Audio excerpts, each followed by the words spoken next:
আজকে MacBook A1398 একটা laptop আসে নো পাওয়ার রেখেছে।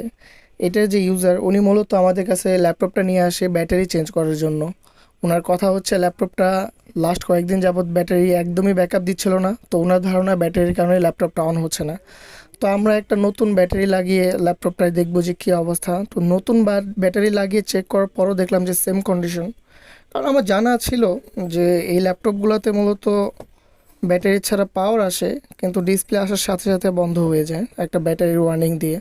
তো এটার কোনো প্রথম থেকে কোনো রেসপন্স ছিল না। তো যাই হোক, পরবর্তীতে কাস্টমারের সাথে ভালো মতো কথা বলে বুঝিয়ে বললাম যে এটা আপনার মাদারবোর্ড থেকে সমস্যা। তো উনি অ্যাগ্রি করলো মাদারবোর্ডে কাজ করার জন্য। তো মাদারবোর্ডটা যে সময় আমি খুললাম দেখলাম যে বেশ কয়েকটা জায়গায় অক্সিডাইজড হয়ে গিয়েছে, হয়তো বা লিকুইডের কারণে বা অন্য কোথাও কোনোভাবে হয়েছে। তো আমি জায়গাগুলো ভালো মতো রিপেয়ার করে নিই। আমার কাছে একটা সেম মাদারবোর্ড ছিল, ওইখান থেকে আমি সাপোর্ট নিই মূলত। তো বেশ কয়েকটা জায়গা দেখলাম যে ক্যাপাসিটর আর রেজিস্টারের ভ্যালু বেড়ে গিয়েছিলো। তো ওগুলো আমি ভালো মতো চেক করে ফেলি। চেক করার পর চেঞ্জ করে দিই। তো চেঞ্জ করে যে সময় আমি পাওয়ার লাগিয়ে দিই দেখলাম যে প্রপার আমার পাওয়ার চলে আসে।